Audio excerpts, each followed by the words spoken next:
This is our first town hall since we've split and gone, we're going to do a town hall at the ACC next week, is that right? What date?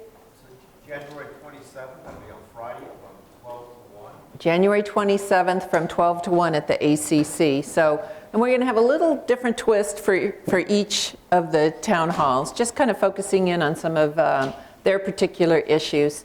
But thank you for being here. We will get started.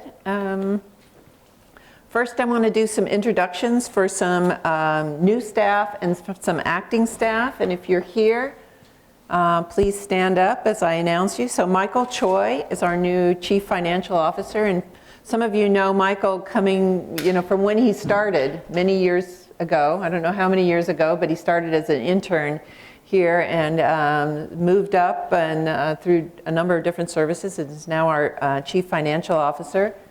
I don't think I see Michael here. Susan Fleming, she's our new Health System Specialist to the Chief of Staff. Taking Mark Riello's place, he went to be the Group Practice Manager. I do know Chelsea Childress is here. Stand up, Chelsea. She's our new Supervisory Health System Specialist to the Director. She took the place of Dan Kulinich. We have two graduate health administration students, Damian Castillo and Judy Goldman. I see Judy's here. I don't know that. Damian, she's back there. Okay. They recently joined us, and our other two graduate health administration students have moved on to other jobs. Christina Rodriguez is going to Las Vegas as the AO for radiology, and Anita Ranade is the AO for nursing.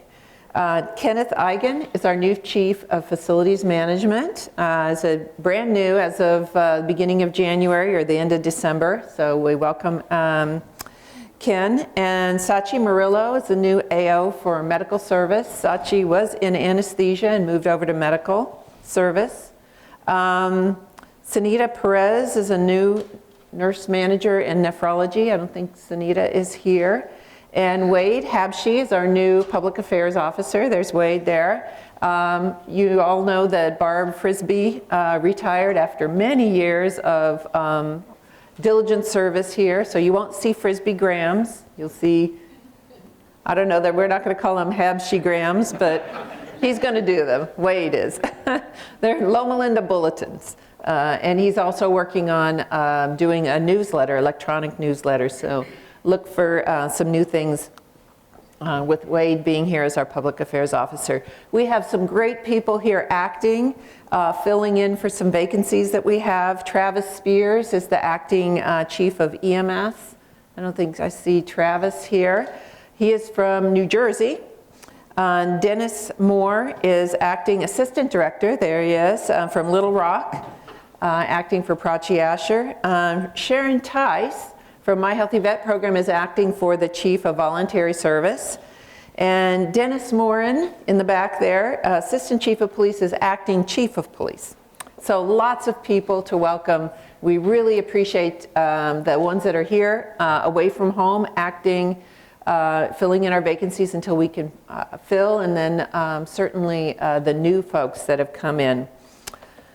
I want to give some kudos and congratulations to a number of different groups. I want to start with our Veterans Day Committee volunteers. They're led by D.C. Smith and Chiqui de Guzman, and they had a whole host of volunteers. I'd like them to stand. Chiqui, I see you're back there. I don't know if your group, if you participated in our Veterans Day activities, please stand. We appreciate it. Yay. Great. They had some great activities, music, singing, individuals wearing their military uniforms, engaging with our veterans.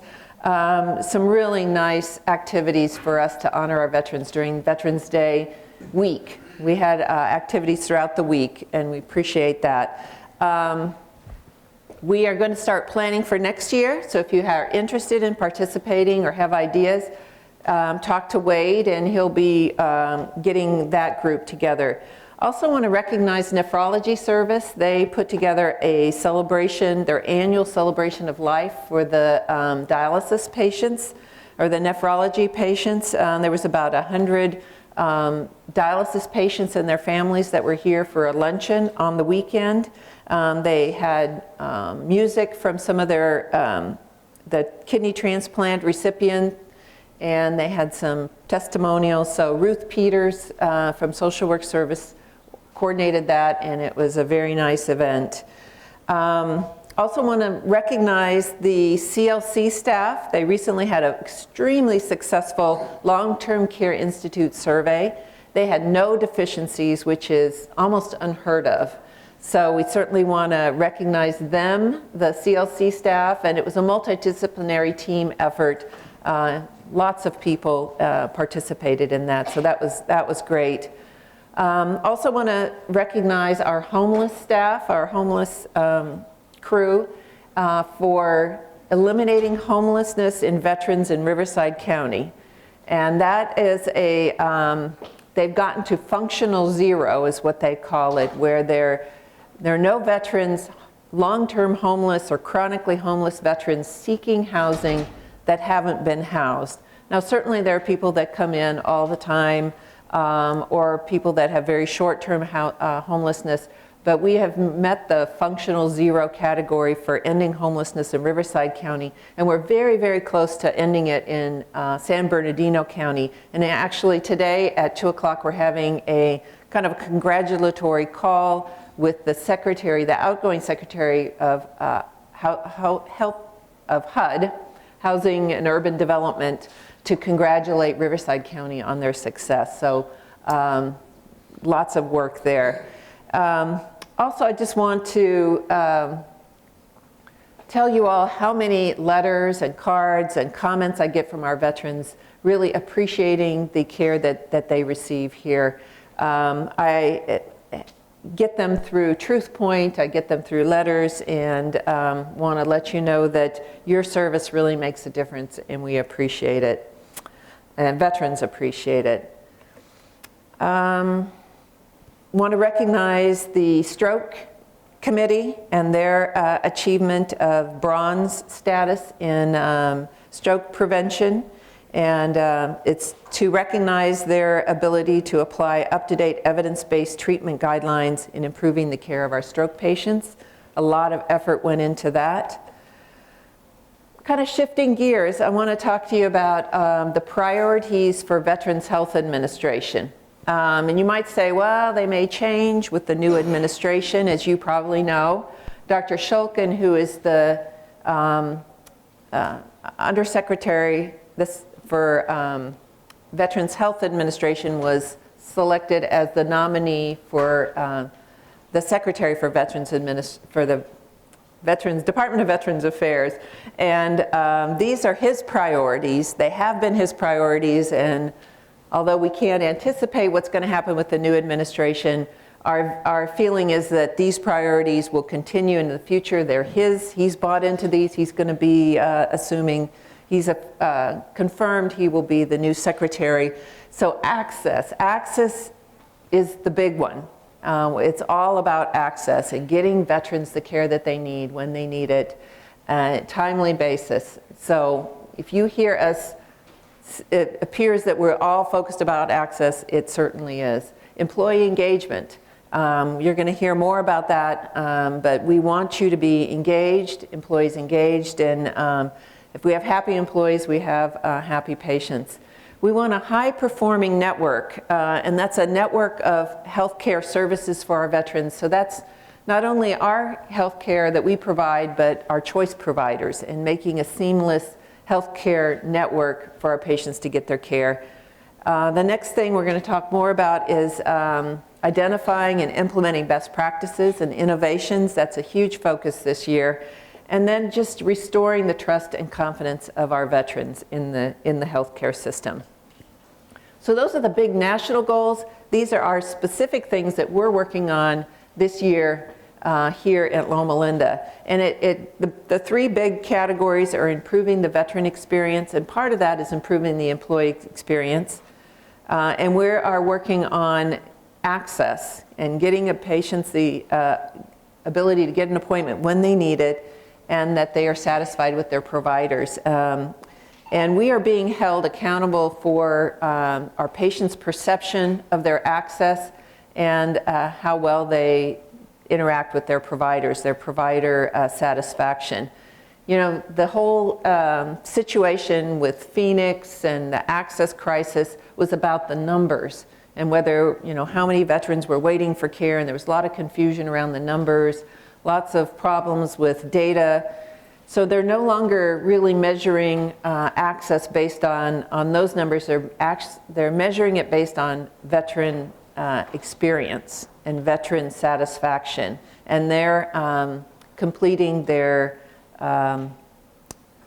satisfaction surveys that they get, the SHEP satisfaction surveys. So we really are focused on that. We are one of the bottom in the nation on this. I hate to say that, even though I mentioned how appreciative veterans are of our care, but when you look at when they fill out that satisfaction form, we don't score very well. So this is a significant area of focus. Improving our health outcomes, our sale quality metrics, that's another one. We do reasonably well, but we still have areas for improvement, and we're going to be focusing a lot more on that. We are specifically looking at length of stay, improving or reducing our length of stay, where our length of stay is higher than it should be. So that's one area that we're really focused on, and then some of our mental health measures and some other areas we need to make improvements. Coordinating choice care. I see Tracy over there. Her team does a fabulous job with choice, and then we have some nurses from quality assurance that work also in coordinating, but we need to get a more improved model for coordinating the care of those patients that do get their care at choice. Another thing we're looking at is our CBOCs. You know, all of them are contract, and we're looking at maybe in the future taking over the operation of them on a gradual basis. That's in a very early stage. They're still contract. They will probably continue to be contract into the future, but we're looking at more of a long-term approach to that. So that's what our priorities are, the national priorities and our priorities. So let me move into the all-employee survey. And just kind of as an overview, I wanted to give you the big picture. Now, we've sent out several times where you can drill down, access and drill down into the data for your departments. And you should be talking about that and sharing that and developing action plans. But as a facility, there were areas where we needed to grow, and overall satisfaction is one, promotion opportunities, we went too fast. No, these are areas where we grew, sorry, had that wrong. We actually improved in overall satisfaction, promotion opportunities, and the use of data. You know, we did a lot of training on lean and the use of lean tools, and I think that's part of where we improved in the use of data. Things that we need to continue to improve upon is job satisfaction. We're not where we need to be. We always need improvement there. Engaging employees in improvement, and leadership communication with staff. Those are some areas that we saw in the survey that we need some improvement. This is just something that Wade actually pulled out for me, and this I thought was good, because this is, I think, what we all want for our employees. We want our employees to be inspired by their work. We want them to be committed to their work and fascinated by their work, and then willing to go that extra mile. And to be a product of our leadership behaviors. We need to model that. So I thought this was a good kind of adjunct to the all-employee survey and where we want to go with that. And we have a whole team that's working on employee engagement. Is Josh Isbell? Yeah, Josh. Stand up, Josh. And Dolores is there with him. You know, Josh has a team that's working on employee engagement, really focused on praise, recognition, awards, employee wellness, We have some exciting things coming up, Josh. We have a sock hop coming up, and March Madness basketball tournament, and anything else, Josh? The barbecue, like always, we're doing that May or June or sometime in there.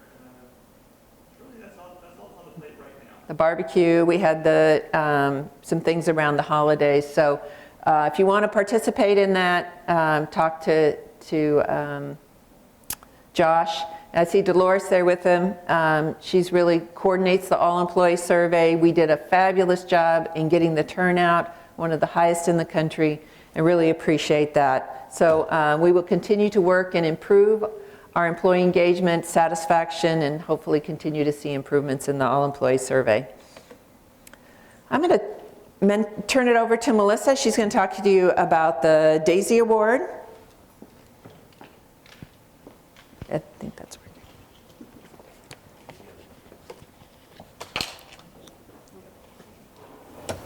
All right, thank you. So as part of our employee engagement initiatives, one thing that the staff did bring to VA Loma Linda is the Daisy Recognition Award. What it is to honor extraordinary nurses that have gone above and beyond, who've really shown that healing touch to care for our veterans and show that they've just really gone that extra mile to show they care. So the Daisy Award is recognition of those nurses, and this is one of the what the recipients receive. One of the things that the recipients receive, it's about healing touch to recognize that they have won the Daisy Award. They also get a banner hung in their areas for 3 months that says that that area is one of the Daisy Award honorees work there, which is very special and very exciting to the staff. And this year we had our this month, actually this week, we had our first ever Daisy recipient. Hey, there we go. And it's Dina from 3 Northeast. Is Dina here? Is she here? Dina, you here? Oh, she's probably working. Couldn't get away. Picture.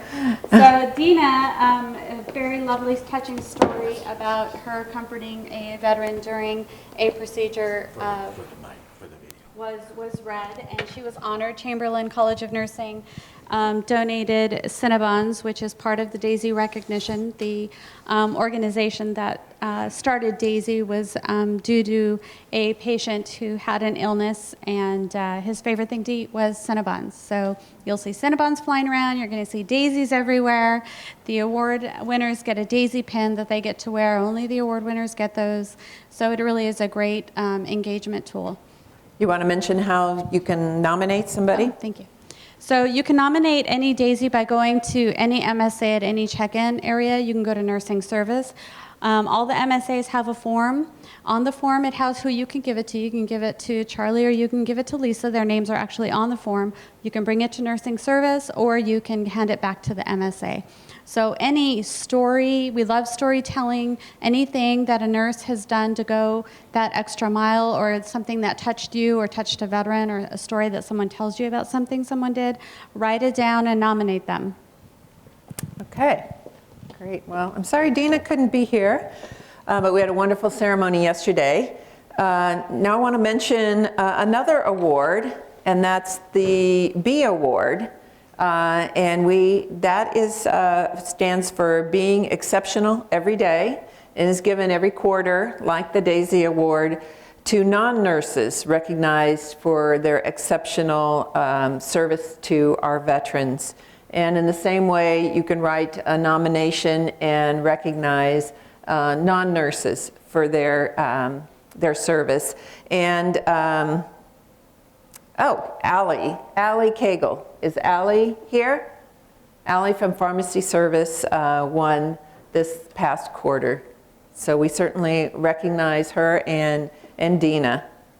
And please, I don't know if, Josh, do you know where you can get the nomination forms for the B Award? Yeah, actually for Daisy and B, there's if you go to the internet site, if you click on awards and recognition, there's information about both Daisy B Award, treasure chest, all sorts of things. And you can click on the link there, email your stories to the VHA LOM Awards group.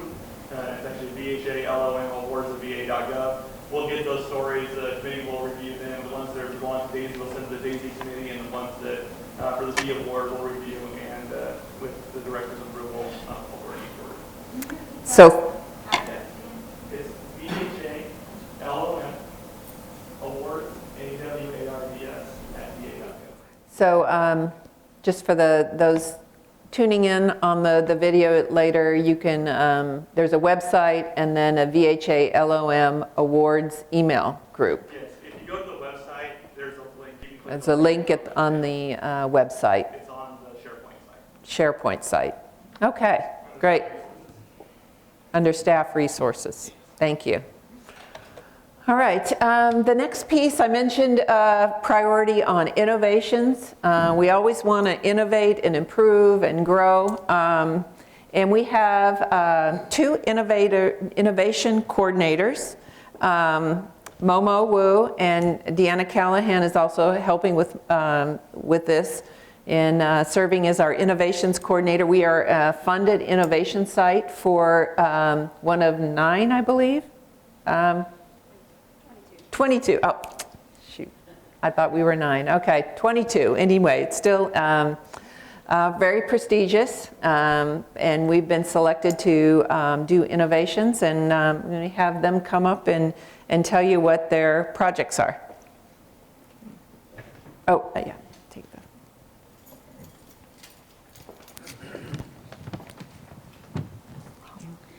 Hi, as Ms. Phelan mentioned, my name is Momo, and this is Deanna, and we're your innovation specialists.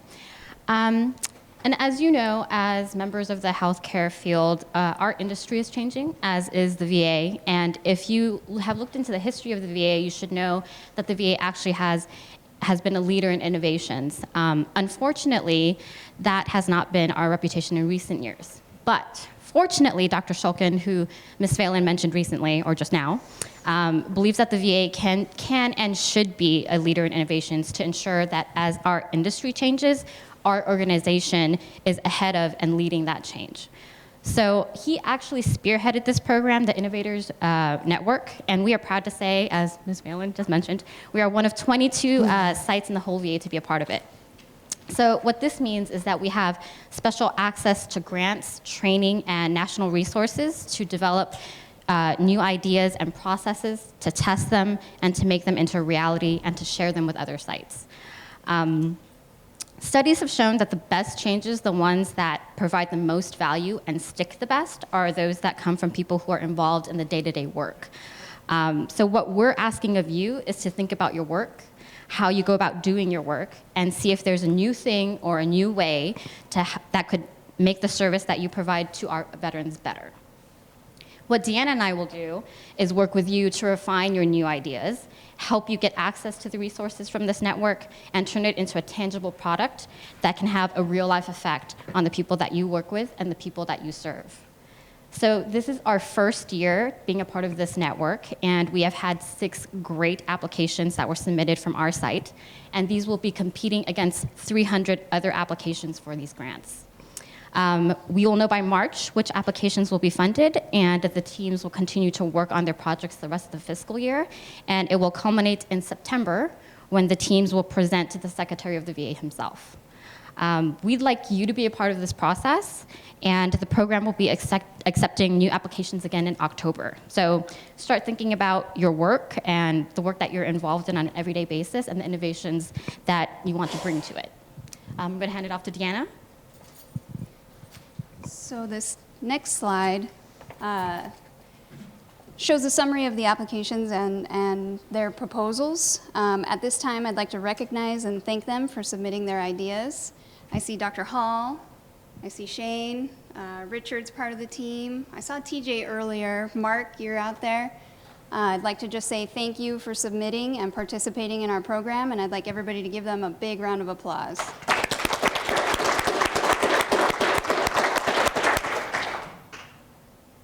So Momo and I will be sending out more information to come as the grants are awarded. We're also going to be holding lots of different events and training in the upcoming year.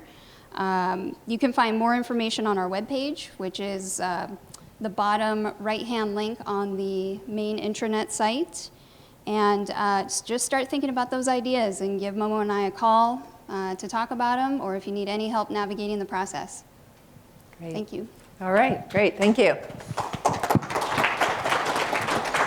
Within our network, I think there's just, then we got to checkmate, two innovation sites. Is that three? Three. I'm wrong on that too. What are the three innovation sites? Us, San Diego, and Albuquerque. Okay. So we're going to partner with them as well. Partnering with them, and you know, one of the things, I talk to new employees every new employee orientation, and I talk to them about innovation and about bringing fresh eyes and bringing ideas from their other places that they've worked, and how we need that. You know, we get in a rut and we don't see things, and we don't innovate, and we just, you know, we're too busy doing, you know, on the churn, trying to get things done, and we need to step aside, and we need these folks, the coordinators here, to help us step aside and reevaluate and do things differently, and our new employees, and appreciate them. All right, going to turn it over to Terry Wells. There we go. He's going to talk a little bit about a couple topics that you need to be aware of with EEO and anti-harassment. Thank you, ma'am. Just real quick, I'm going on my third year here at Loma Linda, and over this process, I know it's frustrating for a lot of individuals that try to come through the EEO arena or dealing with harassment. So I wanted to kind of highlight some things that I'm more free to say in training than if I was in a one-on-one session with an individual that might come in my office. One thing, I am neutral. I work directly for the director, and also my official role is I'm a liaison for ORM, which is the Office of Resolution Management, and I'm a technical advisor for those that need assistance.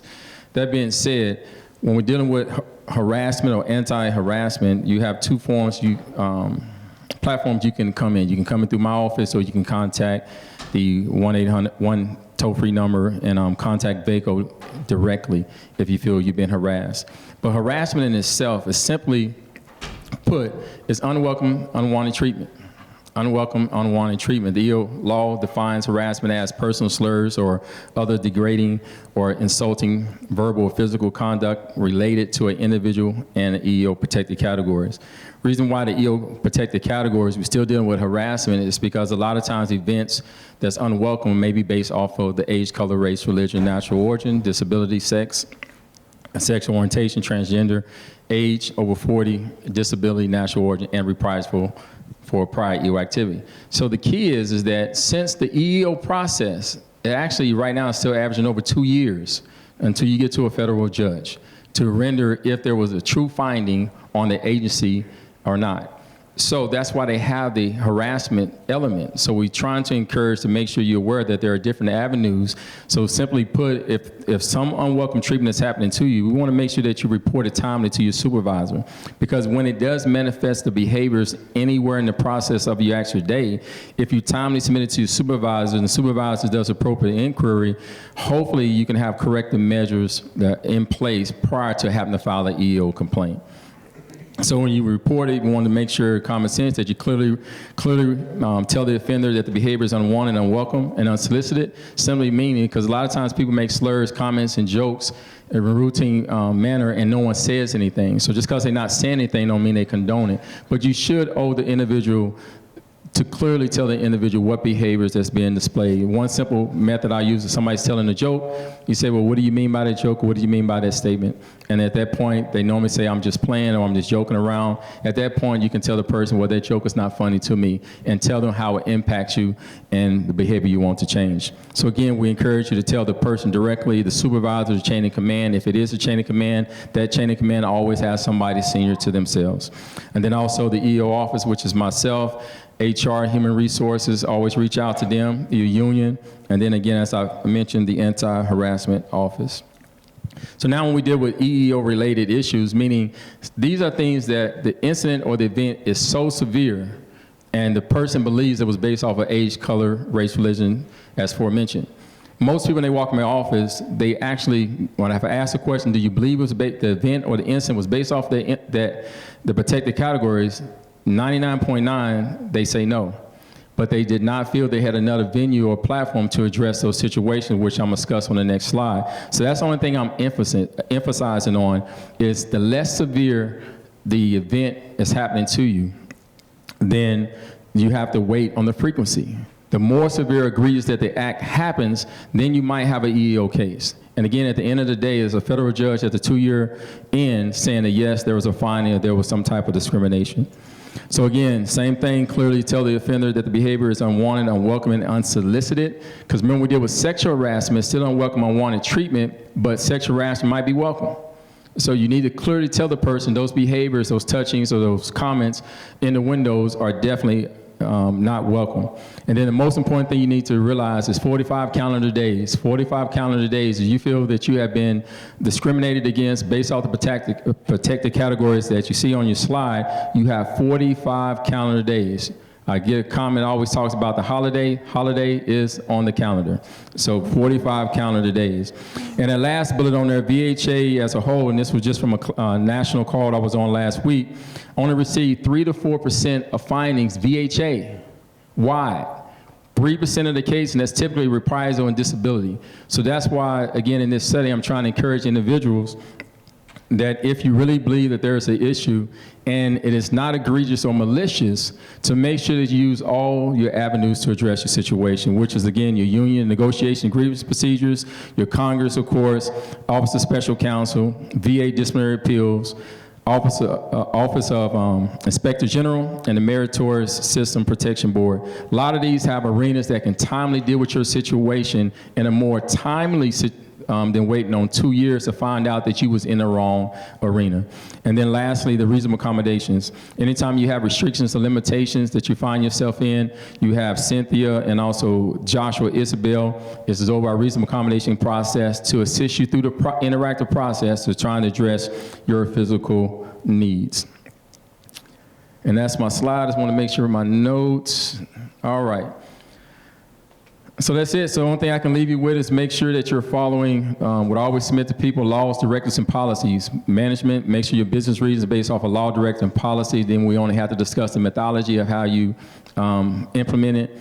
Employees, if you really feel that you've been discriminated against, make sure you use all the avenues that's available for you, and make sure that you have facts and not feelings. Feeling is not a fact. Make sure you have some factual support that management or a judge can actually look at and to see if some discriminatory act. And then they use the reasonable person standard, because they want to make sure that if people are hypersensitive, they look at the reasonable person standard where the average person feel or see it the exact same way you. If you have any further questions, you can always see me in my office. Thanks.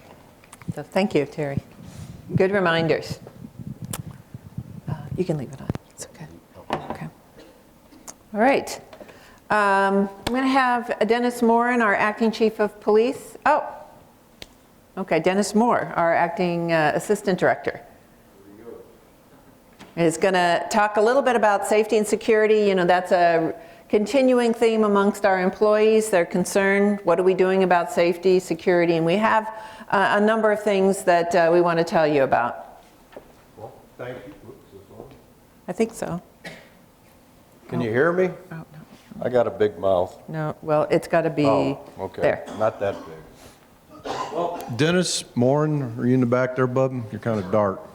He is here and the rest of the police service to make sure that you have a safe and secure environment in which you can provide health care to our veterans, as well as our veterans having a safe and secure environment in which you can provide that health care. So hopefully over the last few weeks you've noticed some positive changes. First of all, routine police patrols. The shifting has changed some so that there are more police officers on duty at any given time. Visible deterrence is the best defense against criminal activity. They see cops, they don't want to mess with you. So we're getting the police officers out and about more in those areas that have a high rate of disruptive behavior, thefts, loitering. So you'll notice the emergency department is getting anywhere from 18 to 25 patrols per day just walking through. Not to disrupt, you know, your caregiving, but just the mere presence oftentimes helps de-escalate the situation. They still respond if you call for them, but we're trying to get it so that things are going smoothly as often as possible. Parking lots, you should see police officers outside much more often.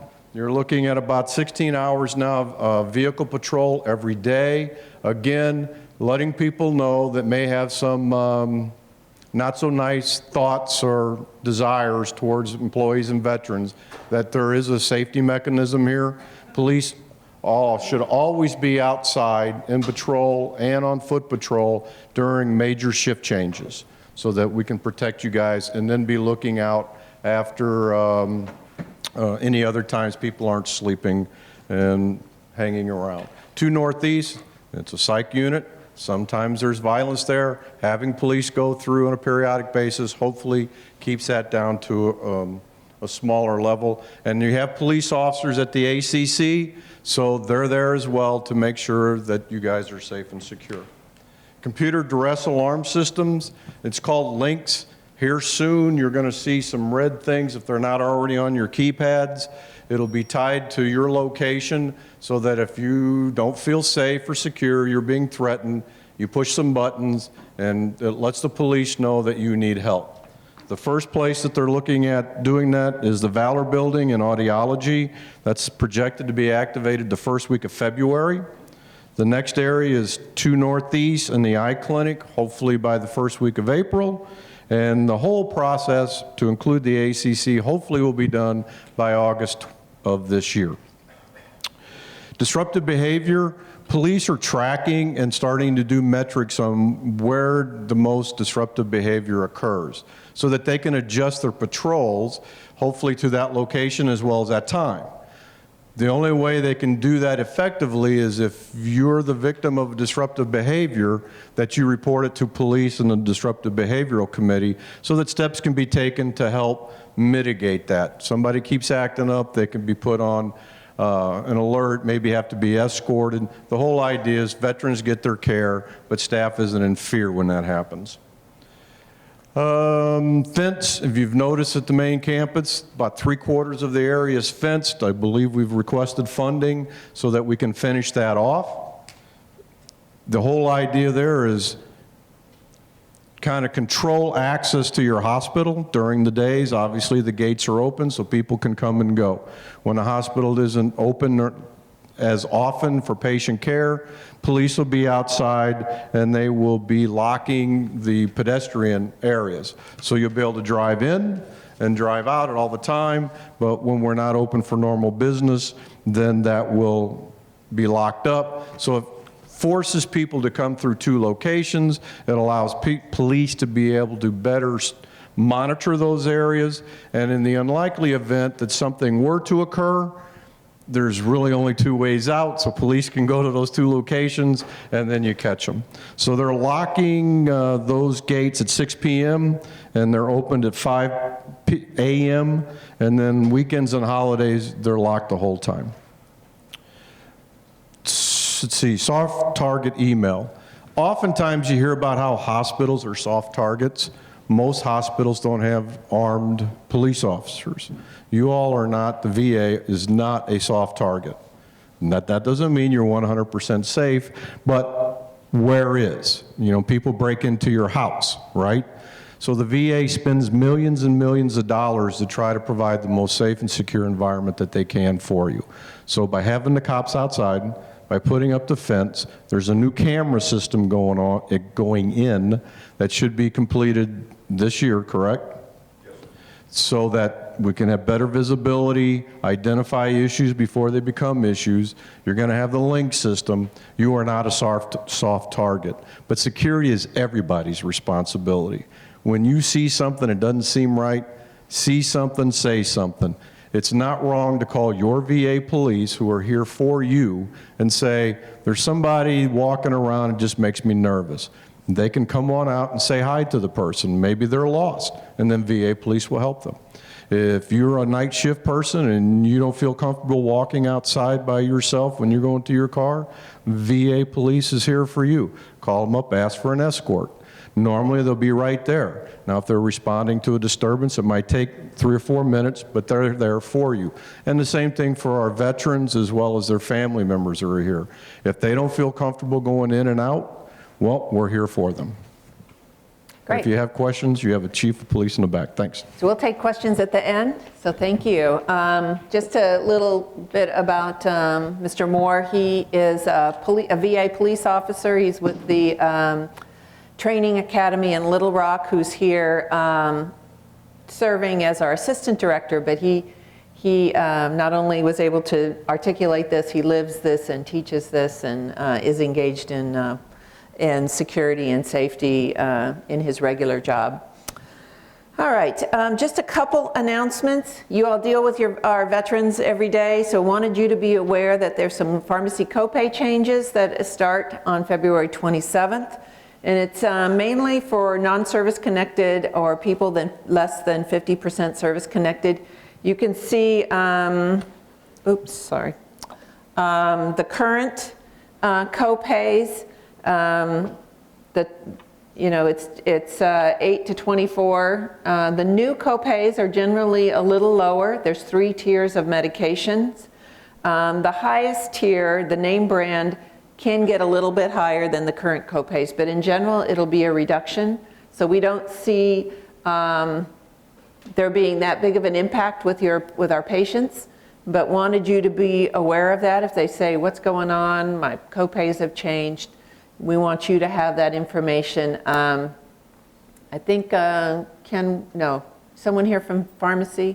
Okay, so we have an expert from pharmacy. If you have some questions during the Q&A, he can give you more information, but in general, we don't think that we'll see a lot of concern about it. But did you want to mention anything? Yeah, for most patients, we should see a decrease in the amount that they're paying for their medications. Another take-home message is currently the patients who pay a copay have a $960 per year medication copay cap. That dropped to $700 for all patients. You notice patients who are priority groups 7 and 8, there is no copay cap. So overall, we should see our veterans spend less on their medications. So that'll be an improvement. So if you see that, tell them that we are improving that process. Just another update for you, veteran transportation. We had a bus every day coming from the Marietta CBOC here.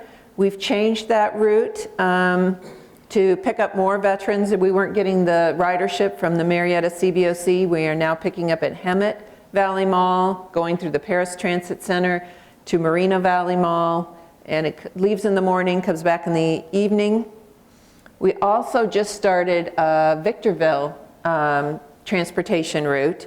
As you can see, pick up by the Victor Valley Transit Authority transfer point, and then and back at the end of the day. So if you have veterans that have transportation problems, don't qualify for transportation assistance, and they're from the Hemet or Victorville area or any of these stopping points, we have these 2 routes available for them. They will have to plan their appointments, and you may hear them say, I can't do that, I ride the bus. Please accommodate their appointment needs if they do ride the bus, so that they can, I think it's after, they need to have their appointments after 9 and before 3. So we have a Walt Shear here who can give more information on that. So those are 2 things that we hear from our veterans. They want transportation. We will see how these go and adjust them to meet the ongoing veteran needs. We hear that the veterans in Palm Desert want transportation. That's the next phase. If we may shift resources there or start a new route, we will have to see how these work. So those are our announcements. I'm going to turn it over just to wrap it up to facilities management to give you a construction update. This is Anthony Strelitz, our chief of projects. Hi. Excuse me. Can everyone hear me? Great.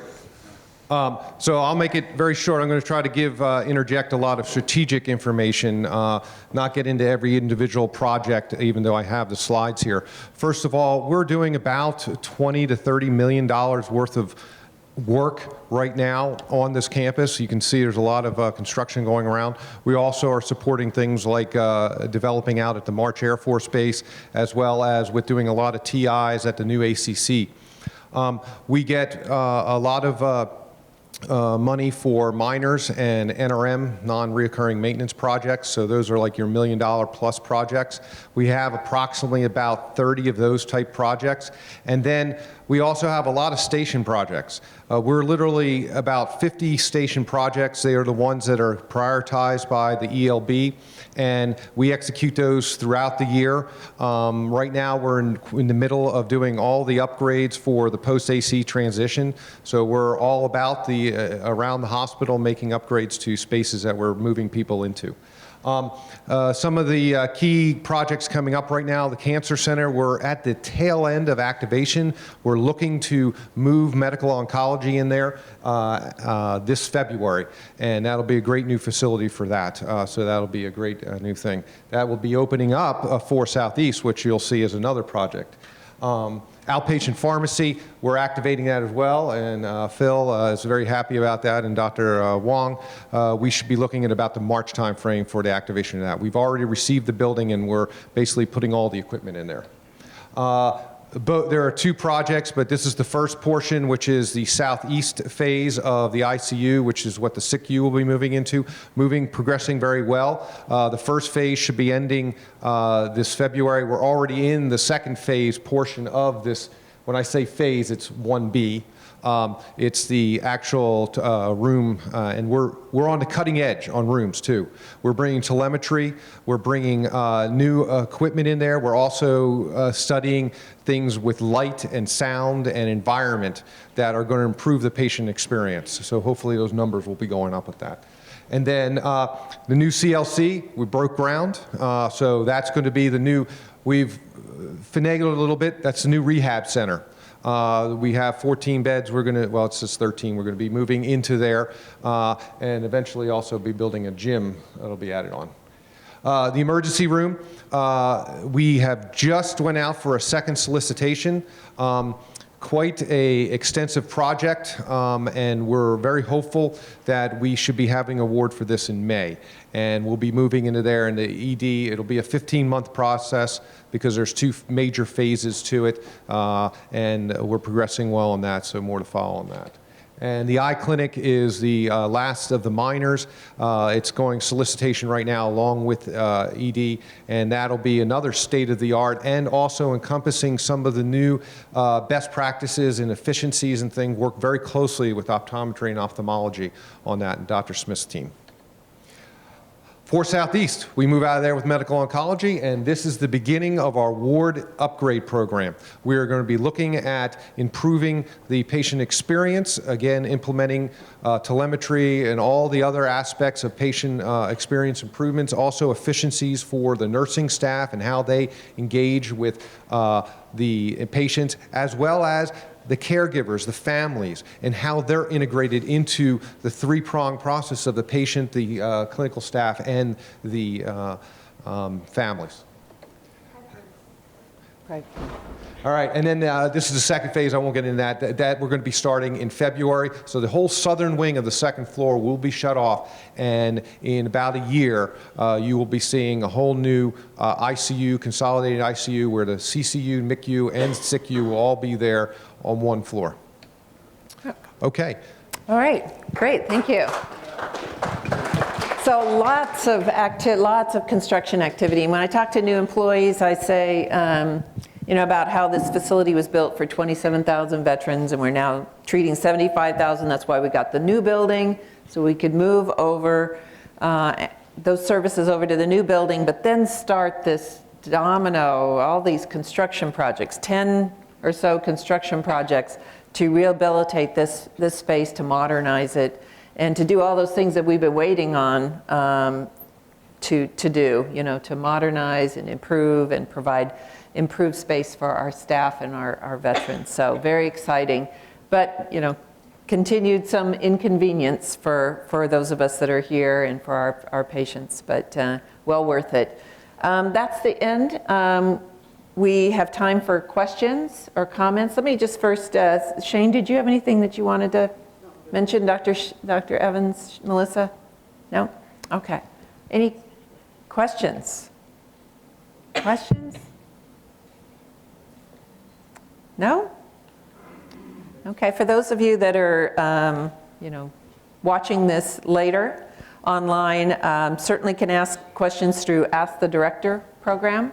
On the internet, I still get questions and still post answers, and that's certainly a way to ask your questions anonymously, and I encourage you to do that. Nothing else? Thank you very much for being here. Thanks for everything you're doing, your hard work.